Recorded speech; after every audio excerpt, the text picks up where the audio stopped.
my friend, and welcome back. Yes, I know I haven't been here for a while because I've been traveling and just enjoying summer, but today I'm back.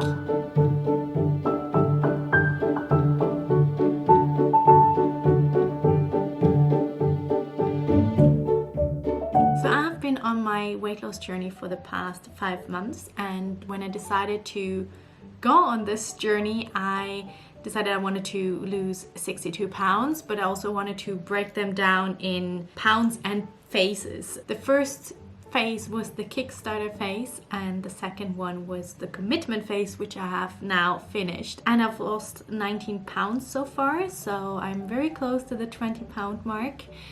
Which was also like the goal to reach for the commitment phase. So I'm really happy with my progress. But now it's time to actually start the next phase, which is called the endurance phase. And I decided that I want to do like a 90-day challenge. I was inspired by Cassie Hall from Bloggy Lattes, who did a 90-day challenge, I think 2 years ago. I remember I read some of her entries on her blog, and I thought that was actually kind of a cool idea. And since I've been so bad with challenges in the past, and now I feel like I have a lot of more trust in myself that if I commit to something, I will actually do it, I thought, you know what, I'm gonna commit for a 90-day challenge. The challenge starts on the day you're gonna watch this, on the 1st of August, which is also my birthday, yay!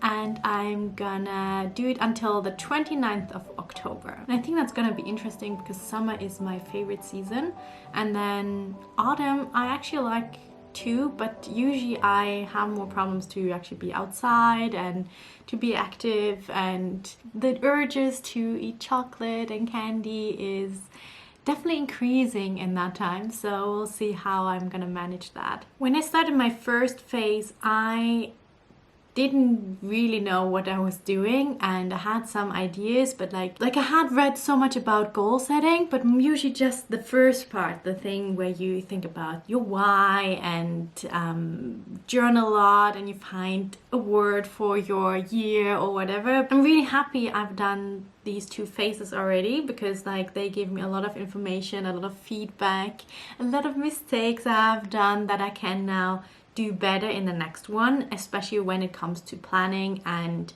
taking action. And I feel like the action plan that I made for this phase is definitely one of the best I have done so far. So one thing that they always say in goal setting is to find your why, and I think my why has definitely changed because before it was like I really wanted to lose weight to look better and to feel better in my body, physically and mentally. And I would say mentally I learned to like my body the way it is now. I think when I'm in a bikini I still have to work on that, but like in my daily life, when I pass my mirror over there, I see that I have mostly positive thoughts about my body and that I feel good in the things that I'm wearing. It probably helps that I have some clothes that fit now again, so that's kind of nice. But also physically, I see that doing some certain exercise that I can do again, it really helps that I have lost weight. But kind of for this phase, I realized that my why has changed because it's not so much more about the appearance. It has changed in a way that I feel like, okay, you set a goal, you want to reach it because you know you can, and now I just want to show myself that I can reach goals. I also found a suitcase with a lot of summer dresses that I can't wear at the moment, and I really can see how much joy I have when I hold them in my hands, and Marie Kondo would be happy to see me, so I really want to fit into these dresses again because I know I will feel awesome to wear them. And yeah, I'm still looking forward to next summer.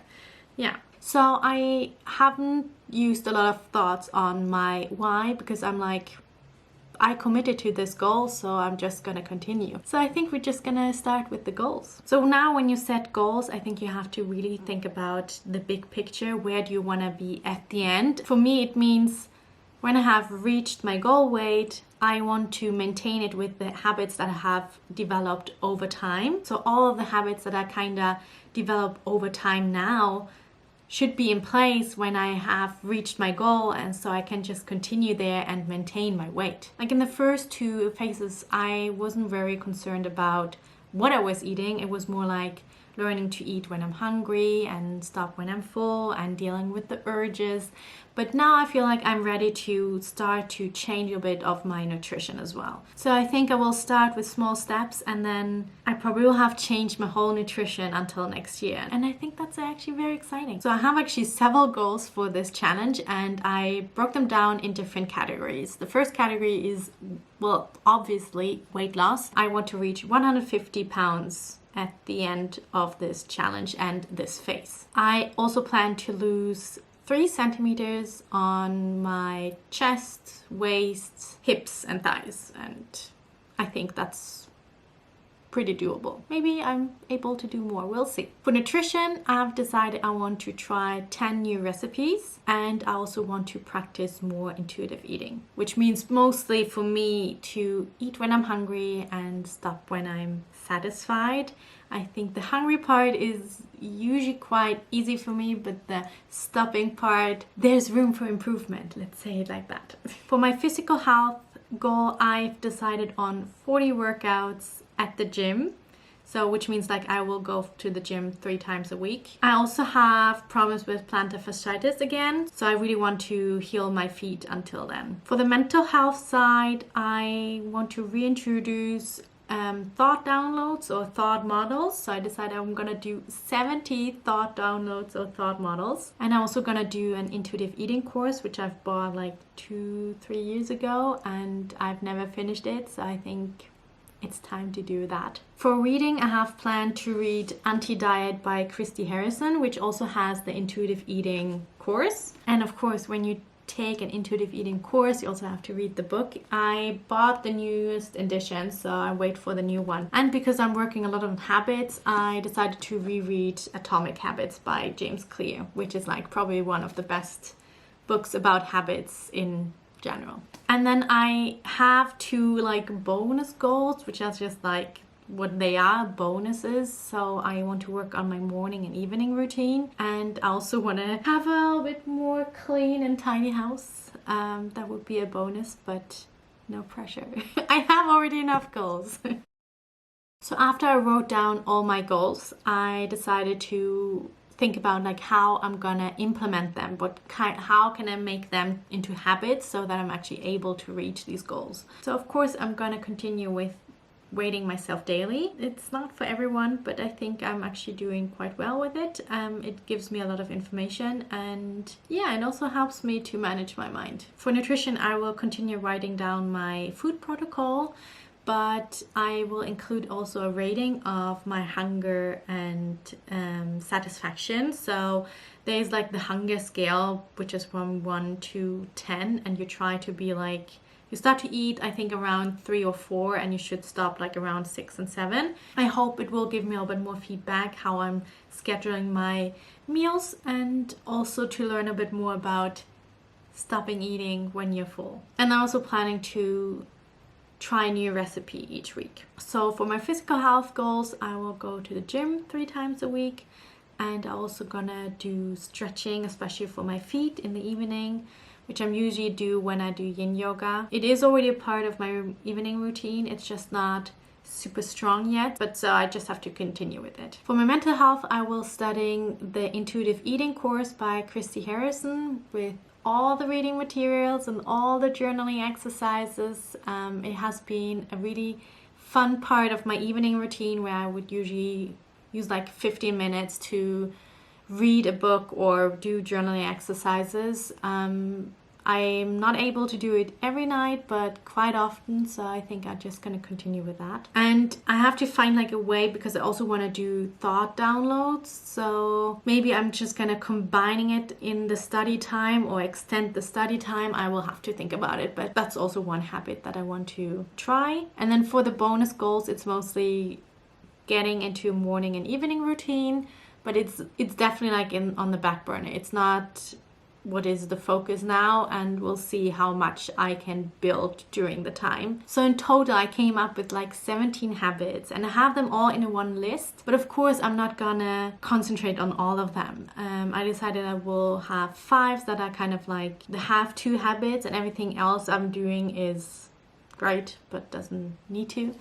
I'll see how that goes. I think I've learned from the previous phases that I can't have too many habits, and some of them that I have now on the list have been there for several weeks or months, and they start to actually kind of get stronger. So I think I just have to keep going, and one day they will be automatic.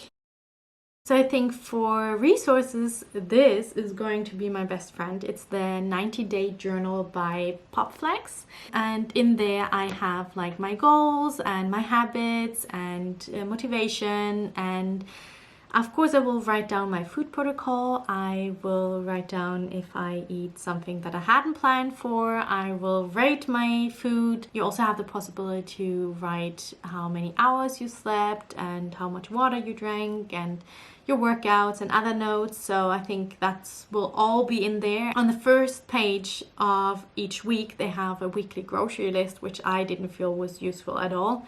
So I printed out a weekly habit tracker, which you can have in there, and it's very easy to access. So I think I will track my habits in there as well. Then I thought I'm gonna continue with my urge jar, which is over there, but some of the Smarties melted.